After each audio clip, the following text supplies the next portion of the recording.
Welcome everybody to the Oceanside Library's Poetry Near and Afar.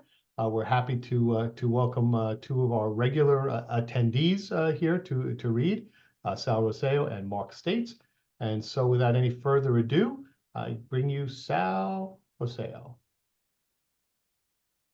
Hey guys, thanks Tony. Appreciate it, and looking forward to hearing Mark's reading as well, and everyone else. Nice crowd, and thanks everyone for stopping in. All right, so the first one I'll do is a piece that the title goes into the rest of the poem. How cool the bodies of cars.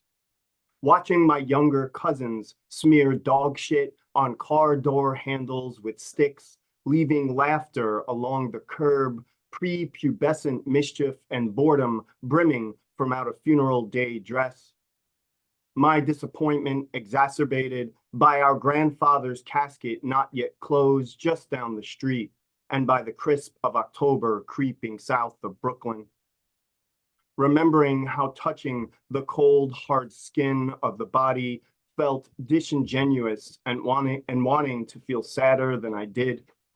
My honest uncle admitting he had no tears to cry, not then, but later.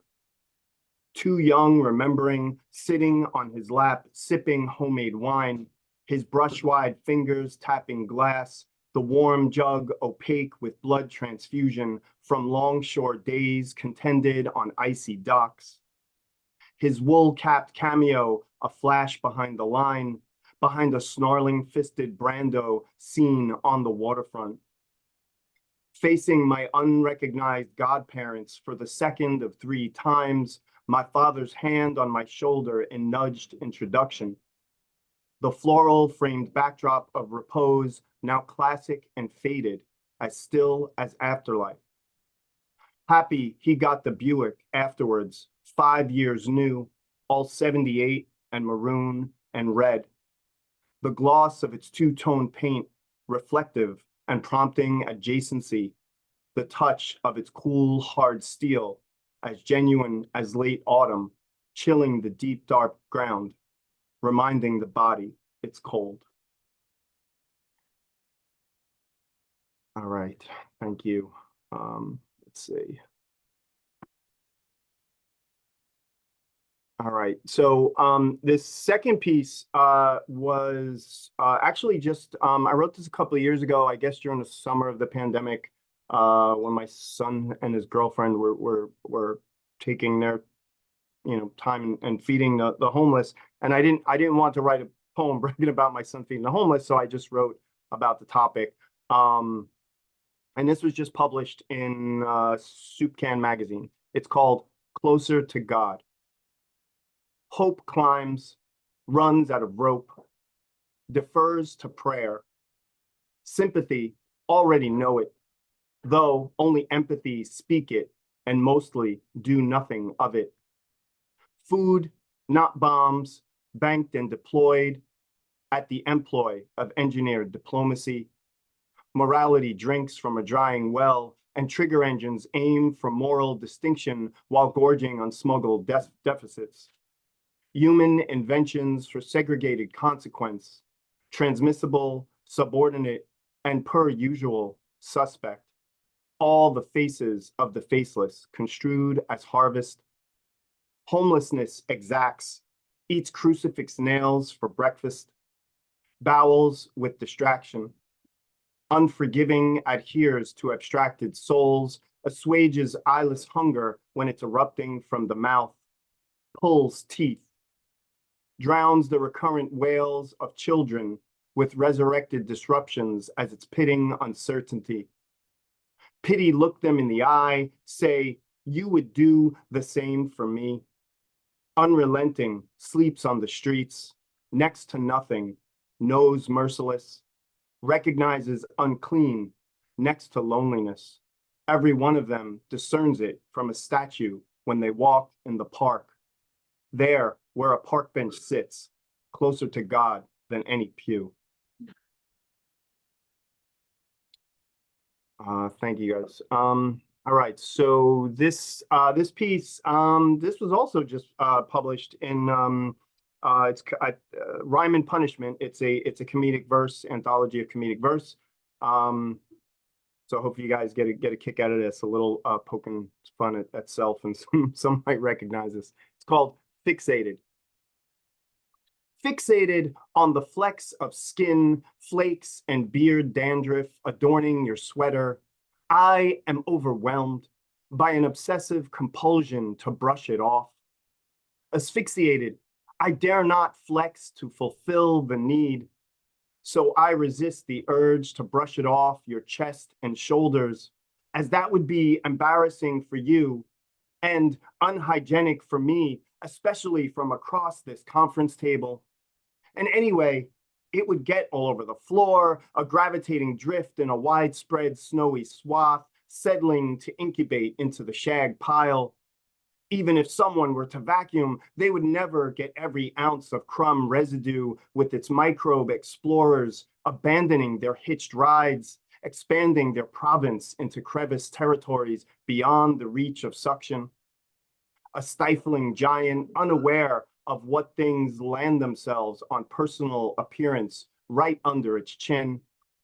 A meteor shower pouring down like slow motion cornflakes in the sensual video for an arousing cereal commercial. Why not just get up and gently shake the clinging debris loose from the front of your garment over the open trash can and, acting surprised as if you're detaching newfound crumbs derived from your last and recent feeding, sweep them in a manner common to most civilized populations or professions. Exemplifying with flamboyant care, a diligent hygiene, gesturing overly expressive to those around you, pointing out as you pirouette in exaggerated dance interpretation, as if rhetorically asking their permission to discard the picnic droppings that populate your outerwear and were the actual casualties and condiments from a professional power lunch. My attentions were undoubtedly diverted from the agenda by this debilitating distraction. Thank goodness this torturous meeting is adjourned on the hour. Alas, poor cruelty, you have the last laugh. As abruptly, the face-to-face now concluded, an attendee swivels from his chair and beelines for the exit. Spewing cordial adieus, he makes his departure, the swiftness suggesting urgency. Might I suggest a wider shoe stance for the conscious avoidance of urinal splatter? Displaying his posterior to the rest of us as we rise from our seats to leave ourselves. Like an allergen engrossing my eyes, the back of his blue and green argyle cardigan covered entirely in cat hair. Thank you. All right, so let's get a little more serious. So this one is one I wrote a few years ago. It was, I guess, inspired or spawned by a lot of the documentaries at the time about the burning of Black Wall Street and the Tulsa, Oklahoma tragedies. It's called Resonant, Not Just North of Frisco Station. Inches from the sky, a piano smolders. A sprawl in the road, abjured from now angry houses. Of Greenwood streets, split into debris, struck by the umbrage of hatchets. An aerial buzz breaks through clouds and wisps of ash, and the 6-year-old girl flees. Her soot-dried tears strike at black and white keys, and the massacred on notes rise like smoke from 1921. On lengths of rope, chords resonate, assemble as a flock of redbirds. Omens of ancestral song lashing out from the umbrage of oaks, tonal patterns lifting over lawns. Over mass graves, the length of hymnal chords, rope dragged over train tracks, across buried time. Blood shot and burning, denied to run cold, harbingers in paved ways, blacktop over black codes. Untaught, archived, the scraped palimpsest of history, the narrative stripped and newsprint opines, a reckless masquerade in black and white. Then envy sins, then loathing. Eyelids wide grab at brimstone headlines, then narrow. The scent crackles in air, bias for the hunt. Stokes, then flares, turpentine to send the nostrils tumbling. Ignorance compounds with intolerance, knowingly dwells in and out of the outskirts of territories. Oklahoma sheathed under sheets like white walls, convened secrets as if sacred to rend free from empathy's embrace, loud damage by the accretion of whispers. Embroiled in snarls, a mire of rabid dogs barks fervent epitaphs, infects to engrave stone. Rooting incisors send the ferment of spittle, blend it with the spray of blood. A frothing mosaic of antecedents, pigments seeped into ground.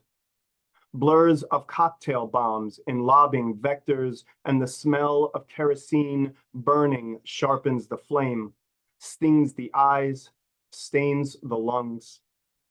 Nearby, limp black bodies piled in crates, still as bobbed apples in barrels from a distance, from the view of Mount Zion, from the Stratford Hotel, within a walk from the shoe shop, then over to the Dreamland Theater. Acres of affluence for harbored envy to raid, raw as flesh from bones, homes from house frames. From torches to internment, the transmissible pitch of curbed progress, of indignation. Stress fractures on bricks, heavy and lifted from rubble, hoisted up by hopeful hands to rebuild, reconstruct, repeat. Subterranean, subcutaneous, hidden under freeways, confined to basements, resigned to realms. Suborbital, the rolling pitch of keyed vibration as it resounds against a blitzkrieg. The clamor of crop dusting and clashing, backlit and blazing jagged, Tulsa in flames. Lunging, lynching in serrated formation, a clan of planes menaces overhead, inches from the sky. Thank you, guys. All right. So I'm gonna do. So this is a pretty new piece. It's a little bit. It's a memoir piece, and it's got a lot of Easter eggs in it that some people from my generation might get. It's called Ode to 82 Firebird.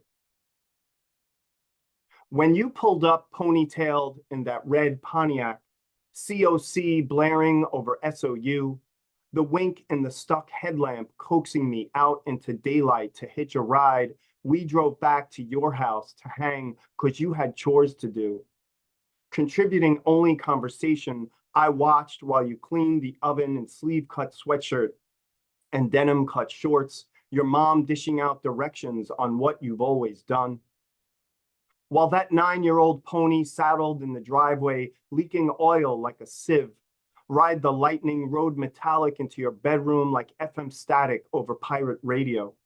After all, you were listening to them since they were sleeping on Anthrax's floor and eating white bread sandwiches. That was before I met you in 91 and before the Lyme's disease had you high schooling from a hospital bed for months. Then there was the time your dad made you take the banners of Kill 'Em All and Zeppelin Swan Song off your bedroom ceiling where they drooped for years, the same way that fabric ceiling of the Firebird did. So some teen strangers Bible thumping from the Midwest wouldn't see blasphemy in a Christian house when they stayed overnight. I remember when the muscle stuck, your face sagging. You said it was the Bell's palsy, but I knew you were only winking at me the way your car did, one motorized headlight always stalled up. 10 years your junior, that V6 purred under the hood. You revved harder. Sun blemished, it wore that scoop hood like an accessory, a fixtured ornamentation, Like when you got your nose pierced at the Limelight NYC for $5 and your aunts and uncles gave you shit for years. A bevy of years later, their own kids talking back to them in pierced tongues. Back then, we rode near and far to every Warrior Soul show we could before and after we met, took our hearts to another dimension, took that fire red car into infernos. We matched RPMs long into the night on backyard blankets, spilling the cold duck champagne at our feet while Alice in Chains wailed. It ain't like that anymore. Years later, we sold that old Pontiac to a young kid with his mom so he could have his first car and we could have a leaky family sedan. The sun-warped cargo screen and that songbird's hatch still holding the indent from the baby carriage bulking through it.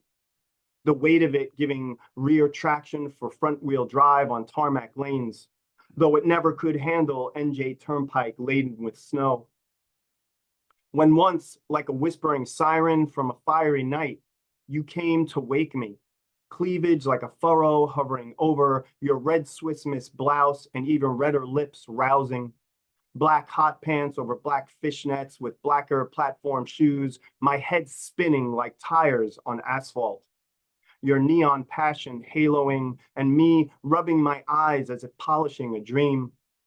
Your soft breath mouthing words I can never remember, but I'll never forget that I thought you looked like a firebird, elegant and climbing and smothered in ash. Thank you guys. So I think I have time for two shorter ones. So I'm gonna sneak these two in. So you have plenty of time, Sal. I do? Okay, cool, Yep. cool. Thank you, man. All right, so let me see. I'm gonna do this one. On Bensonhurst, we were not lost. As we walked the decimal streets back from the bookstore under the L, already past the 70s. A faction of figures fractioned in the hierarchy of things shared, taking stock in brimming pubescence, liking the same girls while scanning 18th Avenue rooftops for comic book antics and skyline espionage. Like in the 80s, when love interests and skill sets muddled, Romanoff and Murdoch swinging gritty on their respective lines, scraping through New York City, stalking night and staking out Hell's Kitchen. A foggy silhouette of brimstone romance camouflaged in the sullen steam rising from sewer caps. Taking stock in grottos before kicking the shit out of numbers of goons with or without guns and ninjas with everything else. After hours brooding in book aisles like they were back alleys, absorbing the binders of sideways sci-fi titles, taking mental note for intended inventory never reached, we'd long after still ponder the shadowed outlines fearlessly penned over hips and breasts. Like when Frank Miller showed us shades of love and deception, a Dear John forged at the hand of a widow's bite, the lashing of brutal but convincing truth to adrenaline and senses, heightened and forgotten, blind but for fingertips, sensitive and fooled by the subtle ink embedded, lies parted and stitched by knowable threads. The heart once measured twice cut, the noir as chaste as stick and stone. By the modest peaks of pinched temples, the hand is healing, then wholly the body straightened, short of pocket and exploit. Climbing garage roofs, we crossed over backyards, and me, an injured daredevil, cringing, my knee popped out of joint, decrying to shift it back into place, readying for the quick discomfort and the wail of a bent knee straightened. Finally dropping down to walkways, stealthy by the house side, to peek in acquainted windows. Ditching daylight, we reduced into the pitch of common ground. And those decibel streets we walked long ago, now and then, even they seem a distant fiction. All right. All right. I think I'm gonna end with this piece. There's a fairly new, written it over the past year. It's called "With Amorous Reverberations, Artificial Intelligence Designs." With synthetic acumen, it applies sampled simulations for stimuli in droves. Its schema, a correlation of arousals, data innumerable, infatuations to pinpoint exact methods and combinations of processes, the right velocity to achieve escape, the correct viscosity to zenith, a formulaic chatterbox of chatbot foreplay, theorizing inapplicable swoons, cuddling in the cosmic spoon of cooled light, the mood buzzing with microwave background radiation. Severed from introduction, mouths agape in impermanence, they'll stand there rocking, fragile and agaze on some virtual plane with no atmosphere but gasped awe as it's calculating with envy the ecstasy of gods. What's coupled lies conquered, caught in the drone of creation, conception ebbing like tidal pools for evolved things to crawl from, sprawled oblivious in the urging to overcome. Plasticity held to task, but not perfection, bedded in a catharsis of undefeated mystery. And AI lying there in the twitch of romance, an awkward cigarette prompting with the query of a blinking LED, devoid of singularity, processing the aftermath. And I'll stop it there. Thanks everyone for listening. Wonderful, wonderful, wonderful. Thank you so much, Sal. That was great. Everybody, you can unmute yourselves, give them a nice round of applause. Nice work. Thank you. Well done. Yes, Sal. Good to hear you, Sal. Impressive vocabulary. Yeah. There we go. Good to hear you again, Sal. Thank you, Birdman. Thank you Uh, so for much your for great work. sharing. Thank you. Thank you. All right. Thank you for that. Wonderful. And now That was fire. that was That was our fire. there you go. That Thank was you. our near, and now we go afar. And with that, again, I would remind you, if you do not want to be in the open mic, please let me know in the chat. And without any further ado, Mark states.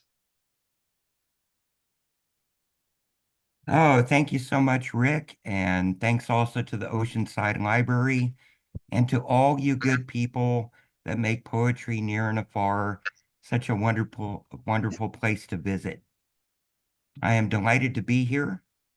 I do not talk much, if at all, between poems. My features are more like record albums or novels. So kick back and enjoy. This is Creating a Moment. Like an old song on the radio, bringing back a memory and a feeling, this poem wishes you to smile, to hum a tune and close your eyes, to watch a yellow butterfly twerk across the sky, to smell the breeze without wheezing from pollen from nearby oak or lemongrass, to remember the hand of the one you were holding and the electricity of the lips soon to be kissed. There is a war going on halfway around the world. Poem! You should be talking about the war. Down with the warmongers, to hell with the manufacturers and profiteers. And poet, don't you see the rubble of stones and children's feet on your big screen TV?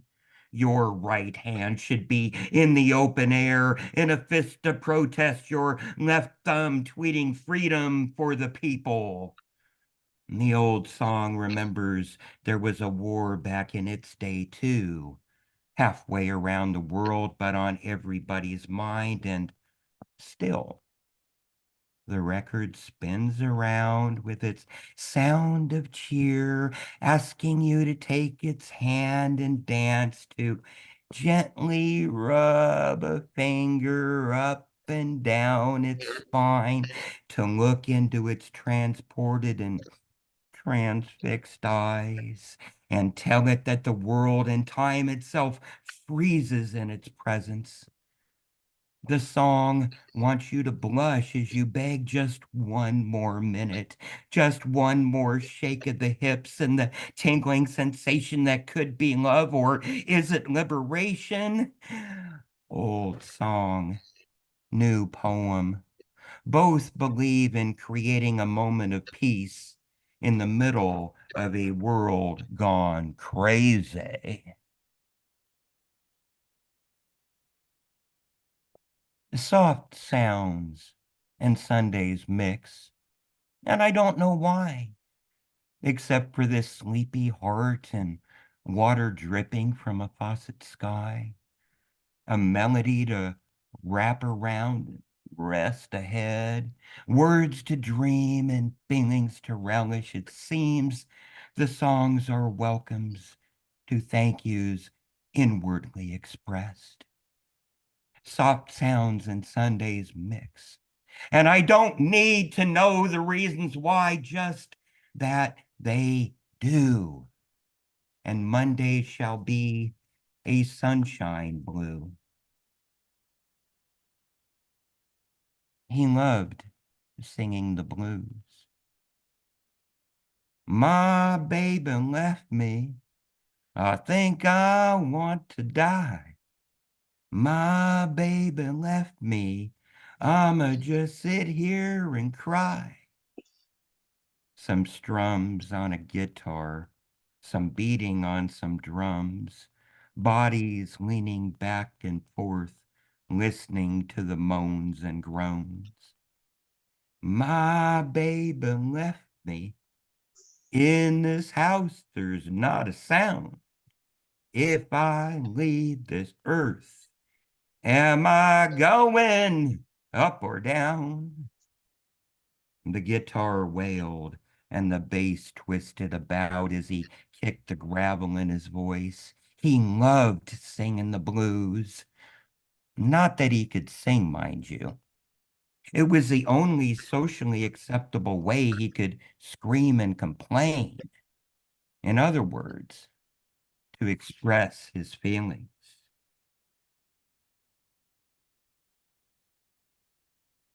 A collection of random thoughts placed here before they are forgotten by mind or lost among the footsteps of time and the distractions that await the reopening of a blinking pair of eyes.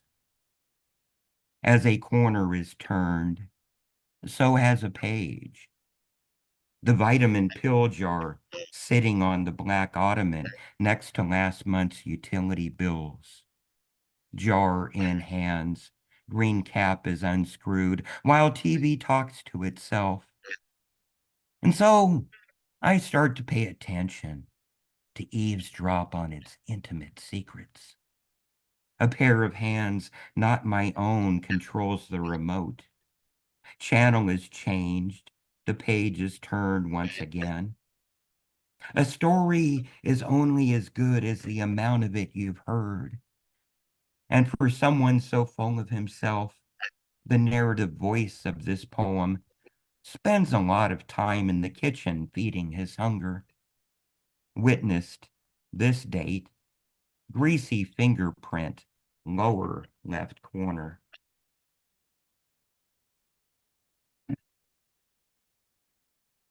Going round and round, still taking all the heat. Going round and round, never touching down. Pacing back and forth between couch and pantry because I don't want to get amped up over the football game, because I don't want to sit and write if it means thinking about the hard things, because sailing has fallen and door is intangible besides. It is raining broken dreams outside. Silence is bending ears out of shape, and the thought that just popped into my mind is now a flattened, tattered balloon laying between a lonely clump of grass and neighbor dog's latest squat. Besides, this throat is encrusted with the remains of unfinished sentences left to rot in the promise of keeping the peace. A sigh is only as good as the hand that caresses its back. A snack only as good as the journey after it. A flower only as good as the water that sustained it from soil to the present moment. The football game goes its merry way without me, as does the pantry, now that its door does not squeal from being opened repeatedly. And silence does not mind if we count its second ticks or not. Besides, it is dark and temperature is falling within, so it is time to calm the beating heart and these jittery feet.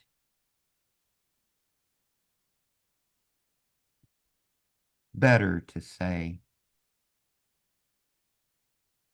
the TV is in the next room arguing with itself. Sitting here in relative darkness, writing by the light of a computer screen, a shadow of a former self shimmering, next to a blinded window, slow dancing with a tease of a summer breeze. Flicker to the left, saunter to the right, forgetting all sound but the tap of feet to a beat a hungry soul conjures from its distant memory.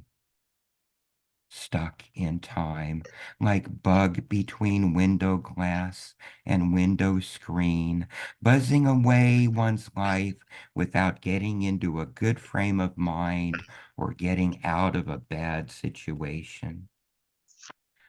I only meant to see the light up close, not to be snared by wire.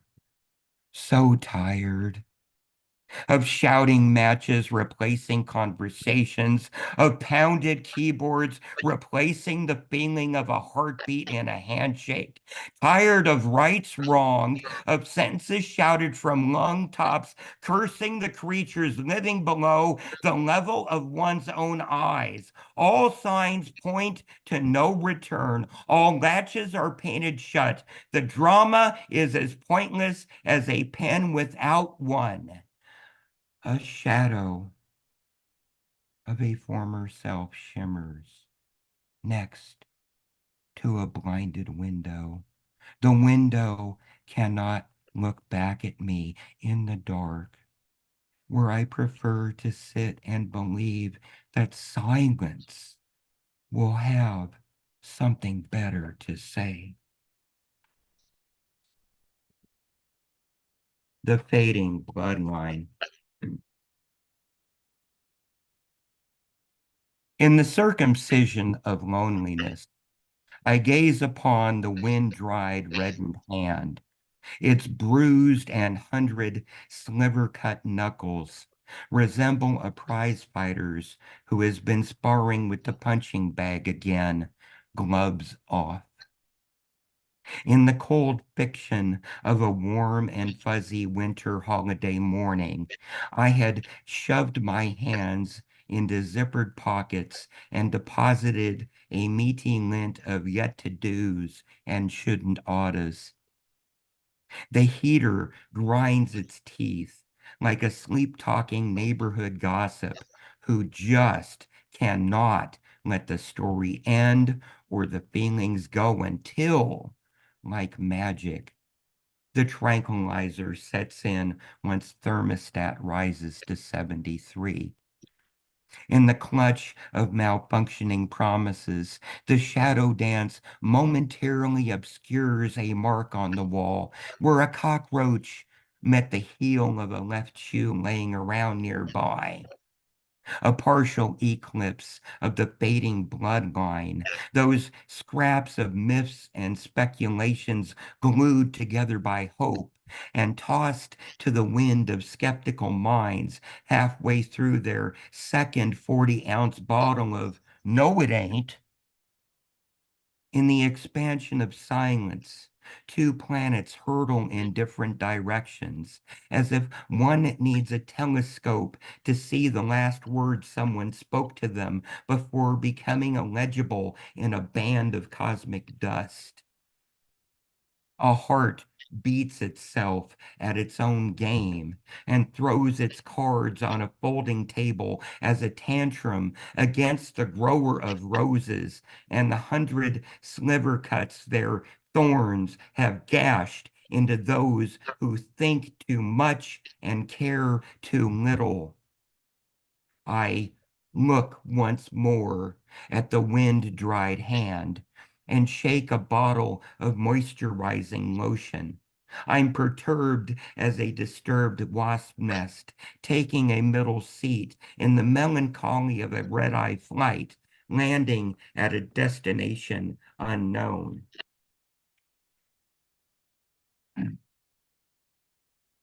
Painted irises. Because there was little beauty left in my life these days, I'm sorry to say, I painted pretty flowers on the walls in my apartment, sniffed the paint fumes and imagined they were delightful fragrances, bounced myself off the walls and jumped up and down pretending to be a flock of bees or a supersized monarch butterfly. I painted a yellow sun on the ceiling so the garden painted on the walls will grow.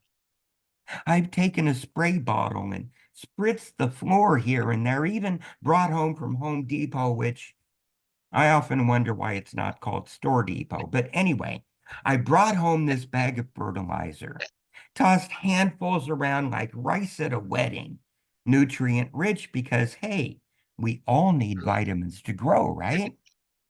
And gazing upon creativity, I saw that it was good, and a smile was planted upon my face.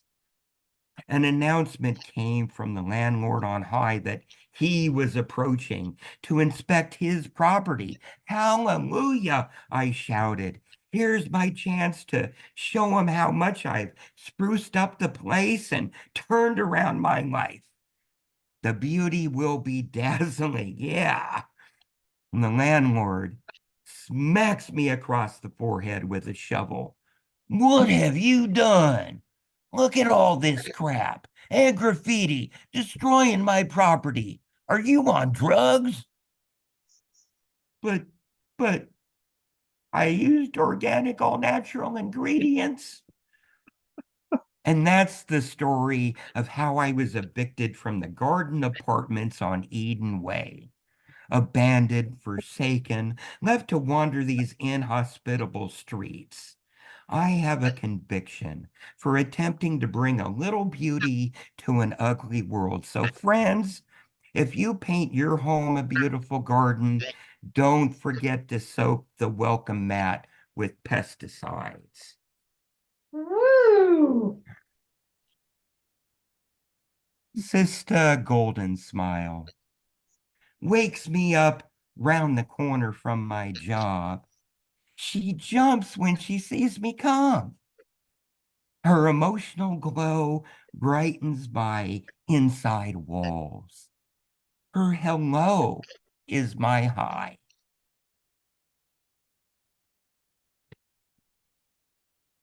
Check off.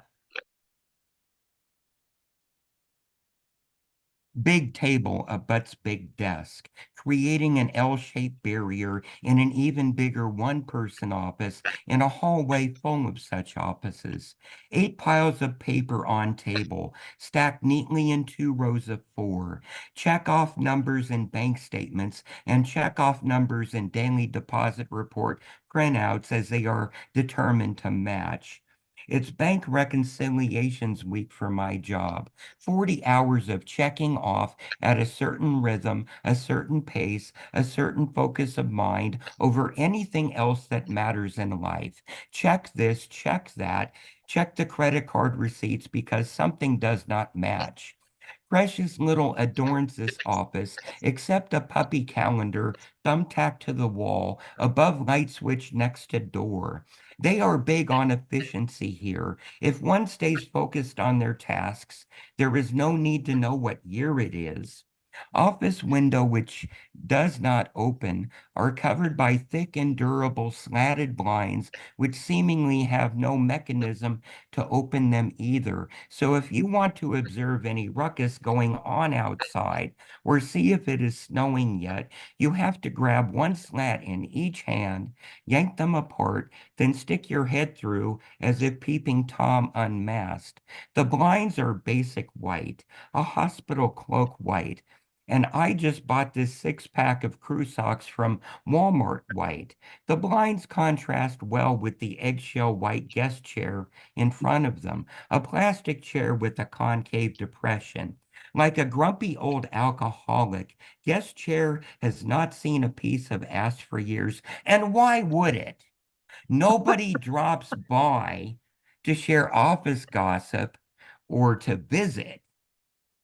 The hallway of the accounting department is cold and silent as a morgue. As you pass a door with light extricating itself from underneath it, you know someone is in there, meticulously slicing scalpel through flesh, counting bones, measuring weight, extracting tissue samples for forensic testing. It could be your expense report on the autopsy table, your job's cadaver in a canvas bag on a gurney being wheeled away to an even colder storage locker. Walking this hallway is an ambling procession through purgatory, questioning one's ultimate fate in the off-white glow of forever. Rapid heartbeats fill your mouth with taste of regret, one's body sweat a steaming bowl of New England clam chowder. Occasionally one can hear a muffled "damn it" behind one of those closed doors, followed by a moaning file cabinet drawer, obese with the reckonings of a lifetime's worth of actions and transactions. Every moment accounted for, judged right, checked off, reconciled and initialed, then walked down the hall for a superior's judgment and initials. I am a temp. None of this bothers me. Big desk, big office, a plate on the door with my name on it. Perhaps not a dream job, just a job where one may dream in peace. I miss this job. It checked off so many boxes for me.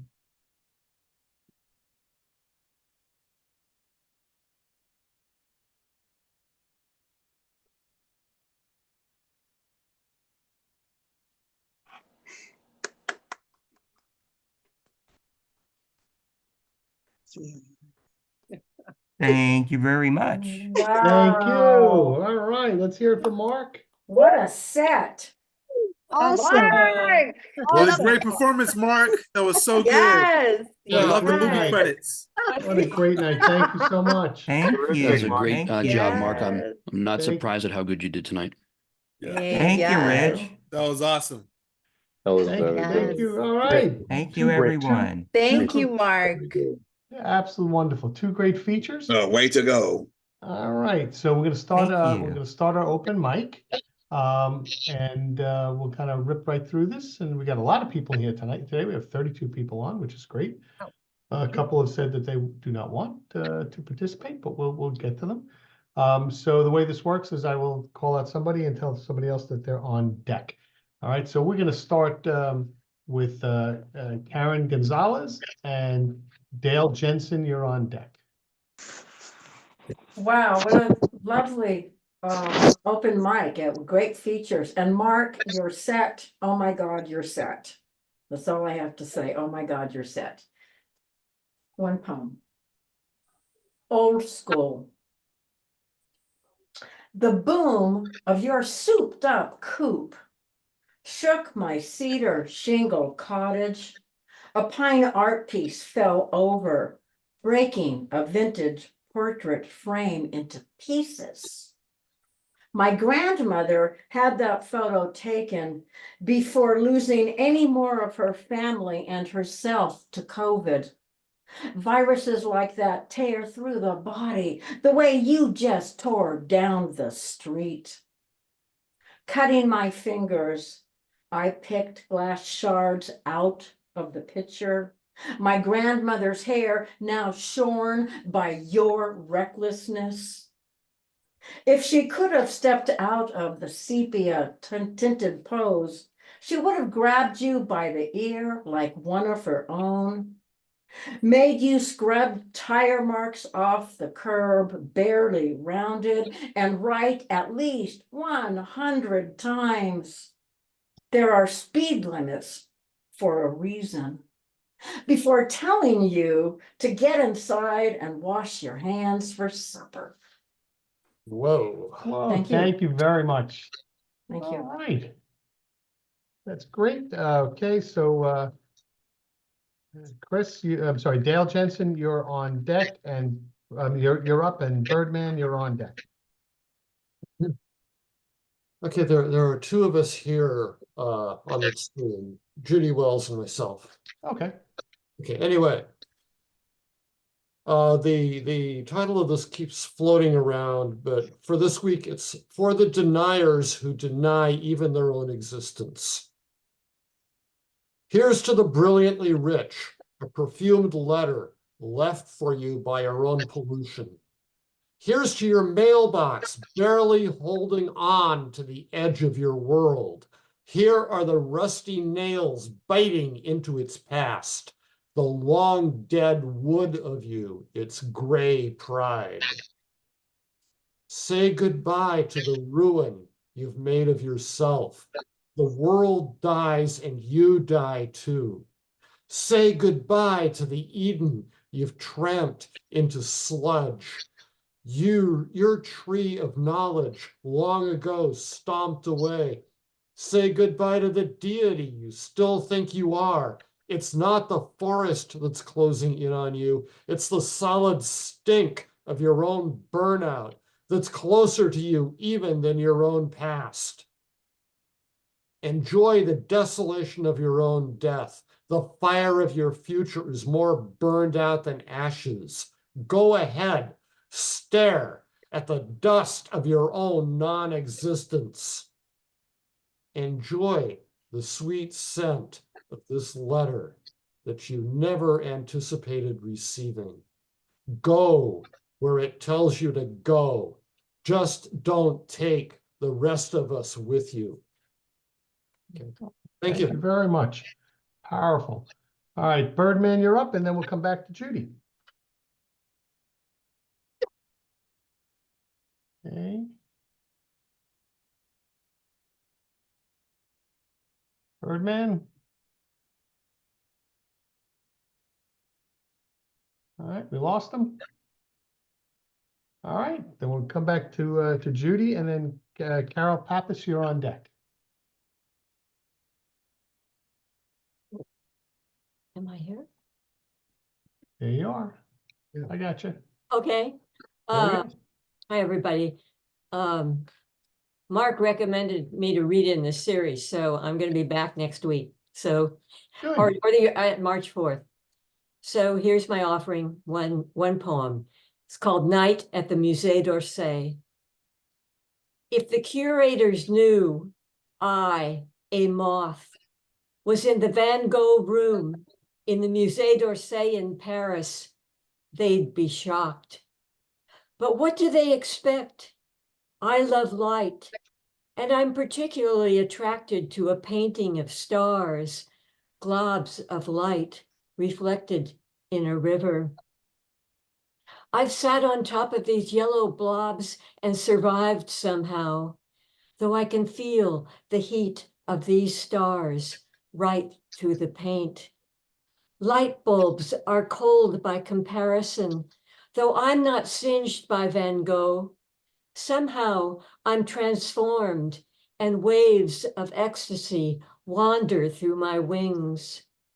I rest on Van Gogh stars all night, and in the morning I flit to a cottage with a voluptuous garden and settle on a deep blue iris. The tourists think I'm part of the painting. I laugh. I'm just a moth with grand taste. Thank you. Oh, thank you very much. All right, I'm looking forward to you on our next reading. Carol, I think I pronounced your last name incorrectly. Carol Papalis, and then Papal- Ann Yes, Papalis. Papalis. Yes. Okay, and Yeah. then Ann Cohn, you're on deck. No.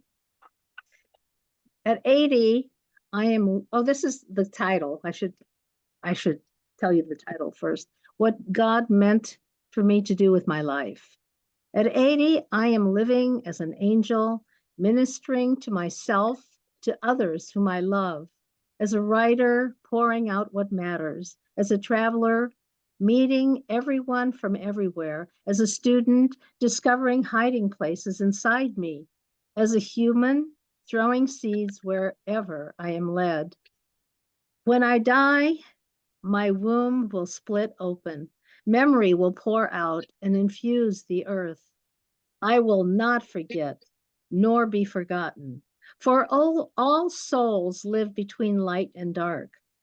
My soul will commingle, spitting out seeds as letters, words, numbers, with those new to the earth, touching, dancing among, adding to, and spreading out all over again. Oh, thank you very much. Thank you. All right. And I'm in Arizona, by the way. That's wonderful. Yeah, I probably at some point I probably should ask people just to say where they're from. But Yeah. but thank you for joining us, and hope to see you again. Again, if you're not on our email list and you'd like to be, please I would please like to toss be. that in there. Okay, just throw it in the chat, and I'll make Okay. sure to add you. Okay, Anne, you're up, and Ronald Bremner, you're on deck. Okay, wonderful, wonderful evening, everyone. This is an old one and a short one. Analyze this. You protest that I make you work too hard, contact your parents too often. Worst of all, I have the audacity to hold you accountable for all the assignments you've missed. It might interest you to know that, according to Sigmund Freud, leaving one's belongings behind indicates a subconscious desire to return. Perhaps you should take this into consideration the next time you unwittingly leave your books in my room. Okay, thank you, Anne. All right. So Ron, you're up, and Ro, you're on deck. Okay, hello everybody, and I want to say the two features were great. Yeah. Short, three little haikus, all about the dawn. Autumn fog teases, kisses me in dawn's shadow, steals my heart away. An omen of light snuggles in the breast of night. Excuse me. An omen of light snuggles in the breast of night before dawn wakes her. And finally, when I dream of you, my dreams are stolen away by the jealous dawn. Thank you, everybody. Good night. Thank you very much, Ron. Appreciate that. Okay, Ro, you're up. Thank you, Tony, and thank you, everyone. Loving every minute of it. Thank you. Ro, I apologize. Let me just tell Mike Manzik, you're on deck. Now you can go. Okay. All right. Thank you, everyone. Thank you, Tony. Thank you, everybody. Loving every minute of it. And let me see. I just wrote this about a week ago, 5:30 in the morning. The title is A Caregiver. I have been one. You do all you can, even while your own health is questionable. You feel helpless, inadequate, guilty too, but possibly not doing enough, not being kind enough toward the mother who once took care of you, and attended to every need and whim of yours. But now, with needs of our own, which sometimes overwhelm you, like an ocean's non-stop waves. At one time, when she was young and fit, she had warned that waves never stopped. Now, during her infirmity, you are her parent. Looking back after all these years, you see how you had begun to, during those 10 years, sag like a cot made of rope. After all these years, though, the cot re-roped is once again strong. Thank you. Thank you very much. All right. So Mark, you're up, and Chris Javier, you're on deck. Thanks, Tony. My middle name's Mark, but I'll go by it. I'm sorry, Mike. I'm sorry. No worries, no worries. This is Mike. I'm in New Jersey, Mike Manzik. This poem I'm reading is called "Just Two Records on That Label." I wrote it for my brother-in-law Bob Bacaba, who's was a Bill Evans addict from way back when. Just two records on that label.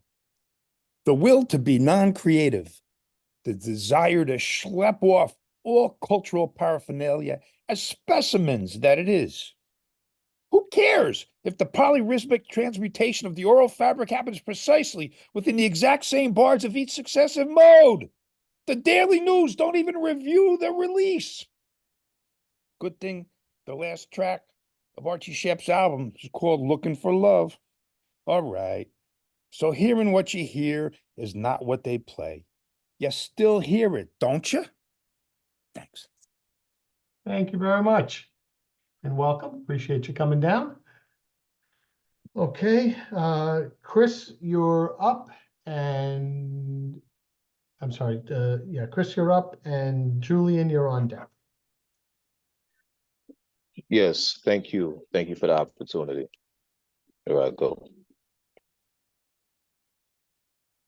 She walks slowly in her felt purple pumps made by Manolo Blahnik. The heel click on chewed gum written sidewalks and graffiti cellars. Her muscular thighs flexes under her navy blue baby fat jeans. Her hips are two-toned to be love handles. Her midriff is whiter than snow. The straps from it are cut in half. Her purple drop earrings jingles like bells in Christmas. Even though it's 2 months past, she is still feel festive as she hopped on her green and red Kawasaki bike on the curb. After she pushed the start, the baby engine roars louder than Chainsaw Man as he pulled his start. She sliced through 8th Ave in half on first gear from 0 to 60 in 1 second. That's how long she reacted when she won the lottery at some bodega earlier. Poem. All right, thank you very much. Thanks a lot for joining us. Appreciate that very much. All right, Julian, you're up, and John Rowe, you're on deck.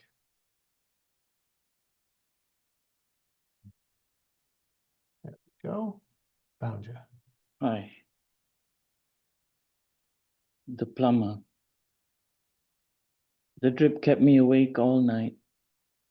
I remember I tightened the tap of the memory of you, thinking I would be safe. But these unceasing, incessant leaks keep emerging from the tear ducts of my longings for your touch, your lips, your warm caress.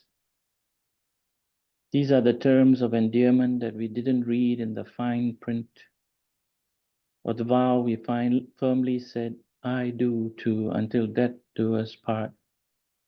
Confident in the throes of romantic love, we would live forever, as if pipe dreams never needed tending. Every drip now magnifies like an echo in a darkened cave, the empty living room, the plastic tree that sits alone in its corner, blinking lights holding 1,000 secrets, flickering might have beens and what ifs. the ghosts of gifts given and received under it, unwrapping paper-thin emotions, ripped red ribbon strings attached to tinsel regrets, all the starlit words left unsaid. Grief is a leaky faucet and I'm a failed plumber. Without the right tool in my toolbox to stop this wrenching of my heart to its loose valve, its worn O-ring, and the fully formed drops that drip, drip, drip all night on open-mouthed basin, and my cold steel tongue still spouting makeshift metaphors and similes instead of rolling up sleeves, bending over, and just fixing things. End poem. Thank you. Thank you very much. Wow, that was great. And again, welcome. Thank you very much. That was very moving. All right, John, you're up, and then Robert Rubino, you're on deck. I've always loved the sound of your voice, but not always the way you've looked. That all depends on the day, morning, afternoon, night, lights on, lights out. It all depends on the month, the year, the past, the present. Who knows about the future? I've always loved the sound of your voice, your vowels and consonants floating and cascading to the entire scale of whisper to scream. Sometimes the words flow smooth, like you're pouring a glass of milk. A drink from that glass could turn the spewing of dragon fire into a hiss, and I like the sound of that too. I've always loved the sound of your voice. That's why I close my eyes and listen. In a dream with no beginning, middle, and end, decay has a way of becoming beautiful. Creation can be an ugly, ugly thing. And to me, you will always be young or old, or somewhere eternally in between, just by hearing the sound of your voice. I can't always see you. Images fade the longer you're away, but the sound of your voice, what a voice. I can call it up, that some vibration between my ears. One word is worth 1,000 pictures. Your beauty mesmerizes when you speak. I've always loved the sound of your voice. Wow, thank you very Thank you. much. Ah, wonderful, wonderful, wonderful. All right. Robert, you're up, and Sharon Lyons, you're on deck. Thanks, Tony, and thanks to Sal and Mark for those excellent features. Waiting for Bardot, 1965.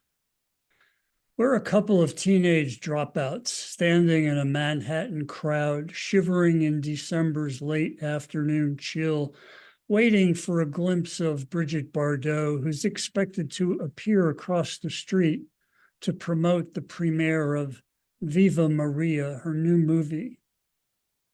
We're friends who aren't truly friends, with draft notices in our near future and sitting together in our recent past in the balcony, reverently watching Contempt, in which we witnessed Bibi au Natural, a goddess, in Technicolor no less.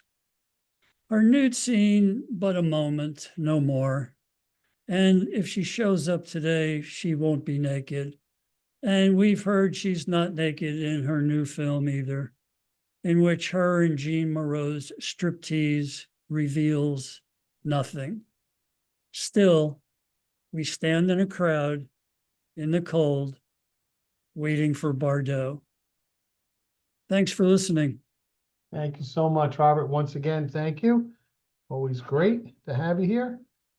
Sharon, you're up, and Birdman, you're on deck. Okay, hi everyone.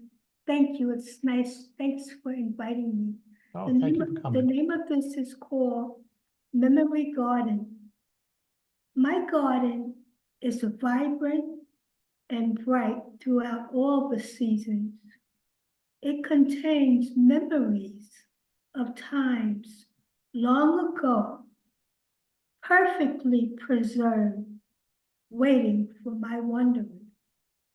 Time can never rob me of the way we were once upon a time when I was a child. I remember being a child and skipping along the length of my grandmother's fence of roses. They were taller than my 8-year-old self. The sound of the bees pondering the petals and the smell of their rich scent are still vivid, as if it was yesterday that I skipped along her fence. I see my grandmother's daisies, collard greens, and flowers grown with her care. The rows of her garden have been everlasting for me. In my mind, she still kneels, picking beans for supper, wearing shorts and a sleeveless blouse, her brown skin bare to the summer sun. Those years are long gone, but the moments in those times never fades. Those times are the scrapbook of my memory. They make these bright collages of my childhood years.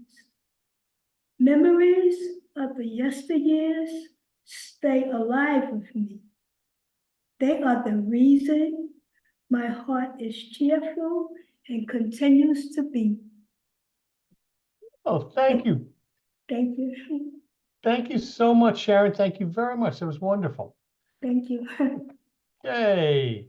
Let's see. Birdman's up and Doreen, you're on deck. Hey, good evening. I hope my internet don't go out again while I'm reading. This one is titled Wandering Through the Fog. With outstretched arms, I reach out for peace and protection.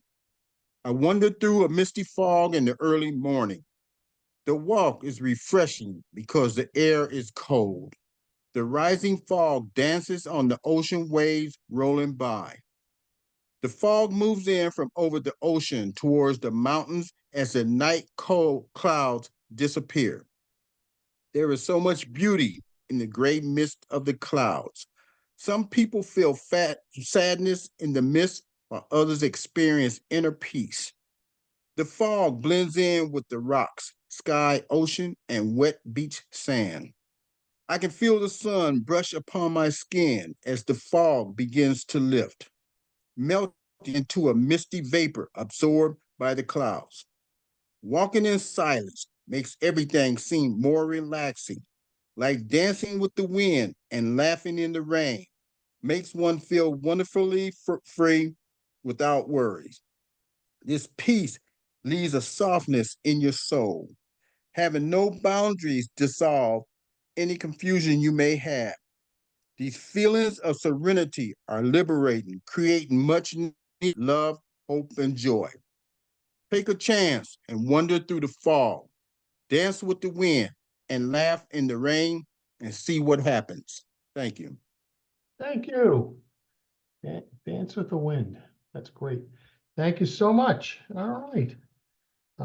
Doreen, you're up, and Larry McCoy, you're on deck. Thank you, Tony.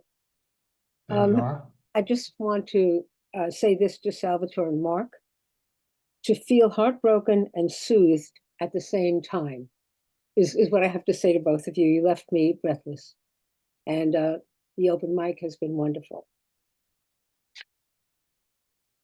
Permit me to ache for you. O thousand sons of need and millions of hungry, the out there of my life, the forgiving heart so tender and hurting for water, for valor, for freedom. The music plays in my head, the anthems of battle, of treaty, of history, repeating. And all the books of childhood, the promises of rainbows. I can see the show, the backdrop of wonder, the Alice, the wizard, the miracles. Do they wander outside of grief? The police of war, of sanity, of why do you want this of me? Pain changes hands. Read the book of history and see we are always hurting each other. The lies cheat and tell truths while babies are being loved and murdered and mourned.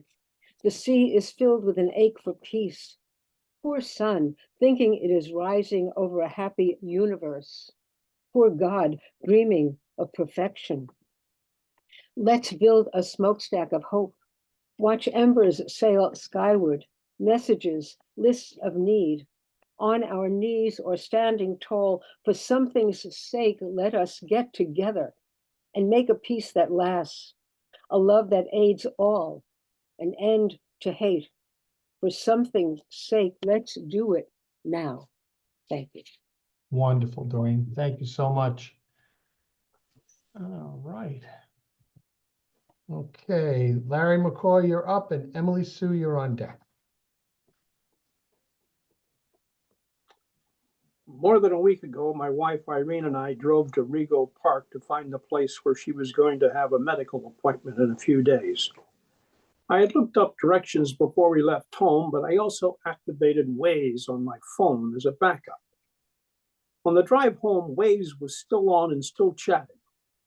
It seems that if every 20 seconds, the lady voice of Waze relayed some new instructions. I'm not a skilled cell phone operator, so I wasn't sure how to turn off the Waze voice app. Even if I did know, I was driving and that could have been dangerous. She, the lady voice, talked all the way home to Rockville Center. In a town just minutes from our house, she had us turning right at every street we came to. I didn't major in either logic or math, but would that not have had us driving in circles? I've always known Irene was smarter than me, but despite her master's in history, she frequently doesn't have answers to the simplest of questions. For example, when we were nearly home, I asked her, does the Waze lady ever take a lunch hour? That's it. Thank you, Larry. Thank you. Yeah, I agree with you. I love Waze, but there are times when it takes you through 75 different turns to save probably 8 seconds. I wish they would give you a little bit of a heads up on that. All right, so Emily Sue, you're up, and Robert Dean, you're on deck. Hey, hi, everyone. Thank you so much, everybody, for sharing your work. It's been a wonderful evening. This poem is called Two Hawks on a Saturday. It was published a couple years ago in Suffolk County Poetry Review. Two hawks soar above the busy hamburger highway. No smaller bird chasing them. No screeched warning to stay away from nests not yet built for the new season, though it's coming. Never mind back to back, breaking March snows. Fewer squirrels prowl the area thanks to the hawks. My poet friend has noted on 2 occasions lately. Well, no thanks to the hawk, I guess she means. And don't let your small dogs out, she warned, because the eagles have taken up residence on our shores now, in Centerport, home of a nesting pair who captured the attention of camera-wielding visitors last spring. Sleepy Centerport hasn't seen such attention in years, maybe ever, in its beach bungalow history. It was all documented on Facebook, the archive of our lives. Well, not mine. I haven't given in to peer pressure to join. When I do, everyone will have moved on to the next best thing, and I'll be caught out again, uninformed of what has bedazzled or befallen folks. No one picks up a phone to talk or writes letters anymore. They just expect you'll know because they've posted everything to hearts, thumbs up symbols, and witty commentary. Back to the hawk pair, I roll down my window, listen for their calls. No contest against the din as cars race down parallel lines, drivers unaware they share the scene with sharp-eyed, sharp-taloned gliders circling on air currents, wings lit up red in the sunlight, ever on the hunt, their next meal scurrying unconcerned amid winter's debris. Thank you. Thank you. Thank you very much. And yeah, the for those of you who are not on Long Island, all of a sudden, well, not all of a sudden, over the last years, our waters have gotten much cleaner, and we finally have eagles back, and we have our osprey back, and it's very much more. Yeah, you got to say on Long Island, raccoons are considered our wildlife. That's about the extent of it. Okay, so Robert Dean, you're up, and Garrett Murphy, you're on deck. Okay, well, having a little voice problem tonight, so hopefully we'll get through this. It's always good to be here. This is a great place to be, thanks to Tony. This is called Petty Crimes, Brutal Misdemeanors. The fist comes at you like a nightmare. You are no boxer, no glove coats the knuckles, your eye projectiles out, your nose weeps blood. Before the next punch, you must wake up. All your life is spent bobbing and weaving. The lights never come on, the sun never rises. Your father's palm makes a sound like startled vomit against your mother's cheek. Did it start then? Grass eats the 9-year-old face of a neighbor. He called you something. Stupid, maybe. Asshole, probably. You ride him like a horse, digging your heels like spurs into his kidneys. Does he scream? If he does, only the grass listens. Maybe there.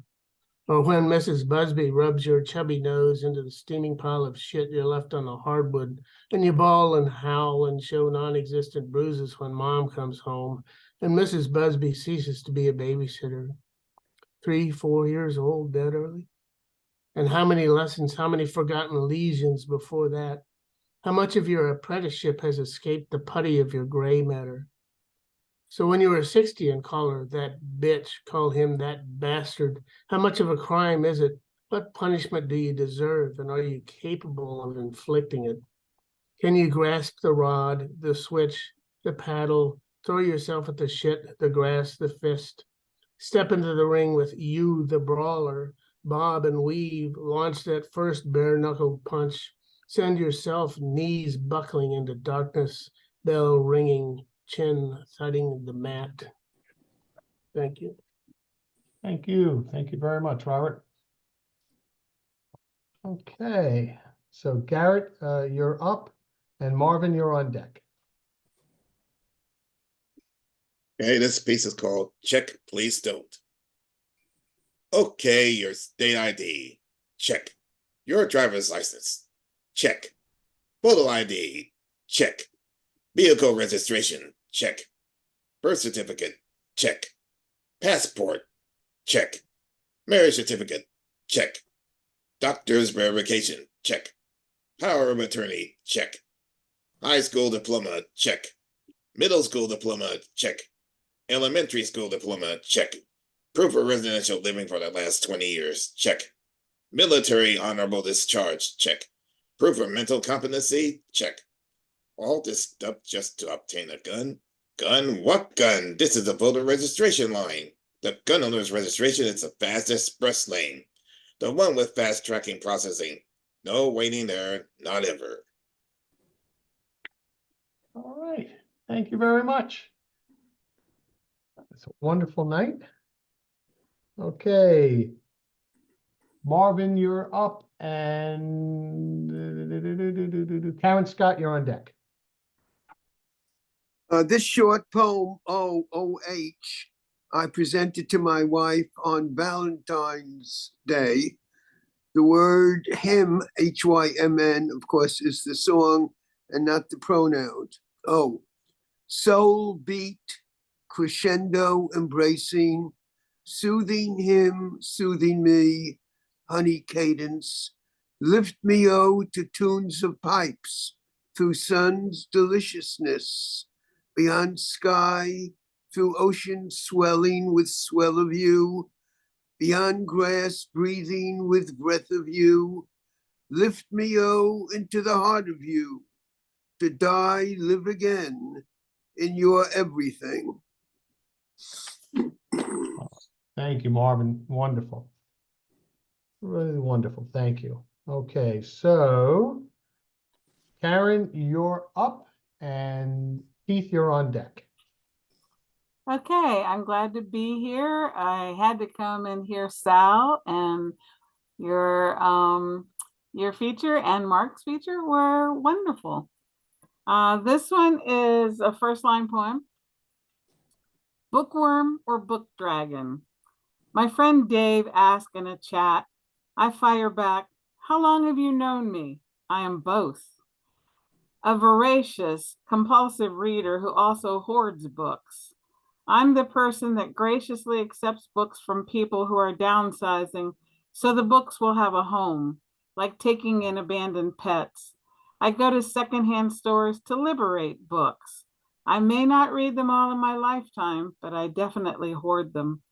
I've started stockpiling titles on Kindle too. I'm probably the reason Kindle Unlimited has a limit on books that you can have out at one time.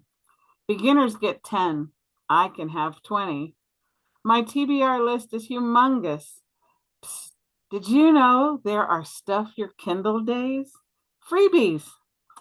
I have a shelf in my bookcase just for library books, so they don't get mixed in with my own books.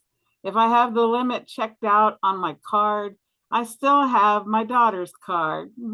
I know, I'm out of control. Harmless vice, victimless crime. Dave follows up with this question. Dragon worm or worm dragon? I quickly quipped, it's like Pokemon. Bookworm is the larval stage of book dragon. A book dragon, I've been a book dragon since the time I could read. People started my transformation with gifts of books. My grandmother, a domestic, brought books home from work. Scholastic book fairs, my parents indulged me. I evolved into a full-grown book dragon when I started buying my own. I often read a borrowed book or ebook, then buy the physical version. I hunt down copies to complete favorite series. If I like a book series, I hunt down the whole thing. And yes, a large portion of my PUA got invested in books, especially poetry books. They will be my daughter's inheritance. Thank you. Wow. The Oceanside Library loves book dragons, so thank you. And we don't have limits, so you can come and back up a U-Haul and take out as much as you want. and we're fine free. There are no fines, so keep them as long as you like. Columbus is that way too. We have no fines anymore, and I think the limit is 50 at one time. So we'll have to talk. I didn't realize you were in Columbus. I have a daughter who lives in Columbus. Yeah, Columbus, Ohio. Yep. I'm out there a lot. All right. Okay, so Keith, you're up, and Rich, you're on deck. Thank you, Tony. Greetings from California. This is my first time here, I believe. It's nice to share space with you. Well, welcome. Thank you so much. So I'm going to do a piece that's kind of raw, and I want to thank Mark States for giving me the suggestion on how to write something I did not want to write. And it's called, I Don't Want to Write a Poem About My Mother. I don't want to write a poem about my mother because then I'd have to tell you, my mother would say she wished she were dead when she was upset. The 4-year-old me was afraid she might kill herself and try to take us with her by poisoning our food. I was afraid to eat the meal she placed in front of me. I would eat very slowly and pray I would be alive when I was finished. I don't want to write a poem about my mother because then I would have to tell you I don't remember ever being held by her. I don't want to tell you that because then I'd have to tell you when I went to the barber's, I felt a soothing and a comfort, a secret thrill whenever the barber ran his comb through my hair. I was secretly so ashamed, I thought I must be weird. But I realized I was merely starving for a human touch, like one of Harlow's monkeys. Sad, the only time I was touched was at the barber's. I don't want to write a poem about my mother because then I'd have to tell you about the time my mother ran out of the shower in the middle of a hot 100-degree Fresno day. I was so surprised to see a blur of her naked body running by the doorway.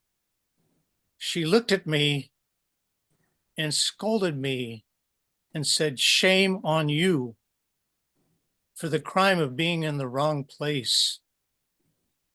I've wondered if it's when I learned to be ashamed of my body and my sexuality. I don't want to write a poem about my mother because then I would have to tell you. My mother told me horrible things about my dad every day, ways he disappointed and betrayed her, what was wrong with him and his tastes, how he liked Frank Sinatra or mustard or pickles. Dad had no idea what she said while he was gone.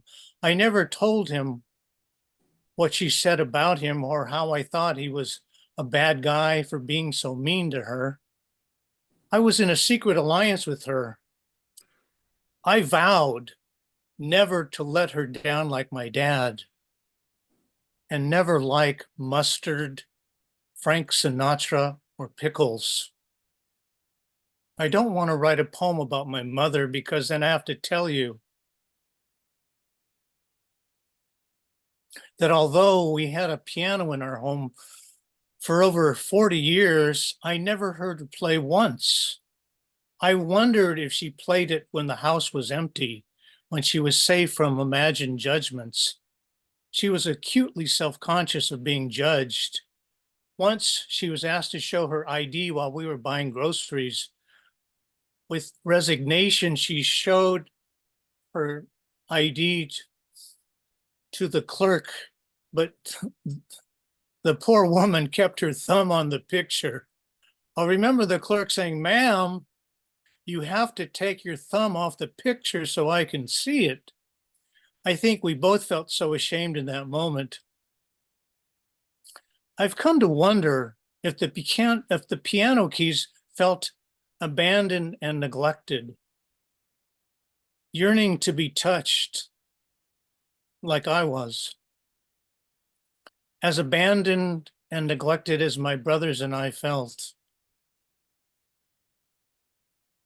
I don't want to write a poem about my mother because then I would have to tell you all I never cried for her when she passed.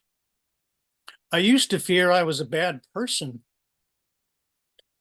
Now I realize the tears I haven't shed for her are still inside me. Thank you for listening. Thank you so much, Keith. What a moving poem. Thank you so, so much. All right. Yeah. So, okay. And I'm not going to, Rich, I'm not going to just dump right onto you right from there. I do want to tell everybody here, the Oceanside Library, we've always supported poets and we will continue to do so. When we move into the new building, we will do so even more. We are going to be launching a poetry contest, which was supposed to be launched a month and a half ago, but it will be shortly. You all are open to it. It then will be followed with an ebook that will be published by the Friends of the Oceanside Library. So we look forward to all of you participating. All right, so Rich, you're up, and Kathy, you're on deck. Thank you very much for that. I appreciate that and the opportunity. My name is Rich Boucher. I'm coming to you from Albuquerque, New Mexico. This poem is called Reunion in the Dark.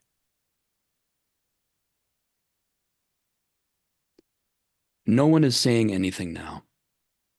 Everything's gone quiet in this open-air cafe right on the water here in stormy late-night Honolulu. In the distance, all of us can barely make out the sound of waves crashing against the shore 20 yards away. All the people seated at the dozen or so tables here are frozen in motion, except for the few who can actually see me. Ashlyn Gear saunters over to me, completely drenched with my imagination, looking exactly like she did on the VHS box cover photo of the 1992 film, the 1992 adult film, Water Babies, where she co-starred with PJ Sparks and Melanie Moore in a delightful exploration of robust sexuality. She asks me if I would watch her beer, because she's got to go pee and she's by herself, and sometimes the order of things we are asked to do or watch doesn't make sense and isn't what we really want, but I tell her yes. And 6,000 golden doves, all of them liars and degenerates, escape my mouth, and a scream escapes from my pants, and this is exactly when I realize I'm asleep and dreaming. And when you realize you are dreaming, that's when you're close to being really awake. And I'm saying that not just as me, but also as my country. Far across the cafe from us, George Burns, dressed exactly the way he was 25 minutes into the 1977 film Oh God, co-starring John Denver and Terry Garr, waves his cigar at me with an obligatory approval of both how I am feeling and also of how I conducted myself as a gentleman with Ms. Gear. Just then, a maitre d' brings me the house phone, black with a cradle like 1961, because a call has come for me. It's my mother, even though she died, sounding exactly the way she did on that day a month before cancer took her when, in the kitchen, she just blurted out that she loved me out of nowhere. On the call at the cafe, she had the exact same tone of voice as she asked me what I was doing in a place like that when I had bigger and more important responsibilities to attend to. She always made me feel like I had so much more growing up to do, even if she cared. As I'm hanging up the phone, I hear an argument at the bar. Maura, the beautiful, dark-haired Irish girl who rescued me from pointless, clueless virginity and loved me, looking exactly as she did under the stars on the walk we took that night at the University of Massachusetts near my dorm room, wearing the same sultry Coco by Chanel perfume she wore then, the same exact perfect curves and freckled skin, is fighting with the bartender, who is also Father Bob, the 50-something Catholic priest my parents were friends with, the hip and chill priest who smoked and drank with mother and father. It seems Father Bob charged her double for her vodka and tonic. I am about to get up and go to the bar to see if I can help when I hear something familiar and horrible on the PA system at the cafe. It's the sound of air escaping my mother's body when the EMTs carried her out of our kitchen the night she died. My father told us kids to stay in the den so we wouldn't hear anything. But I wanted to see if I could try to make myself useful for once in my life, so I opened the door just as she was being carried out in the crinkly black polyvinyl bag. And I heard her breath leave, the very last moan she'd give out on this earth. Her body's final moan didn't sound exasperated with me. It sounded like the word pain slowed way down. A final crying that she was ready for the heaven she'd heard so much about. Hearing this on the PA system bolted me to my seat. I couldn't finish my pina colada and still can't right now. And no one is saying anything. Everything's gone silent in this open-air cafe on the water here in Honolulu. In the distance, all of us can barely make out the sound of waves crashing against the shore 20 yards away. If you find this, please tell everyone that I didn't mean any harm, honestly. except for the times that maybe I did. Thank you very much. Thank you, Rich. All right. Nice round there. Okay. So Kathy, you're up, and Margaret, you're on deck. Kathy? Kathy going once. All right. Margaret, you're up, and Maggie, you're on deck. Thank you, Tony. Thank you, Mark. And thank you also to, oh my God, Sal. There you go. Yeah, it's been almost 2 hours. I forgot who the features were, but they were phenomenal.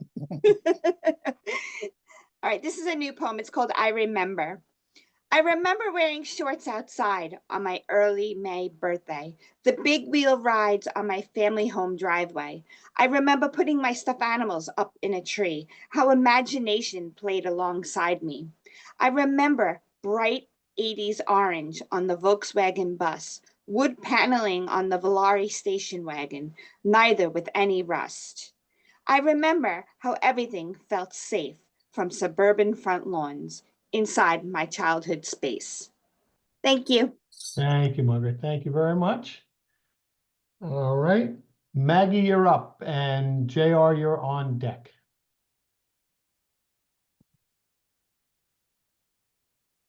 Maggie?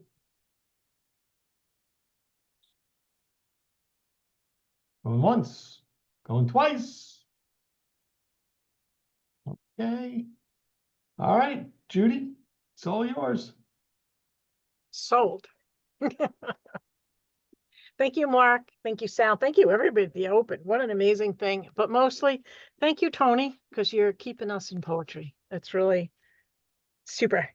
So yeah, kudos, Sal. I see, I know you're in a comedic verse. There's a bunch of us here actually who are.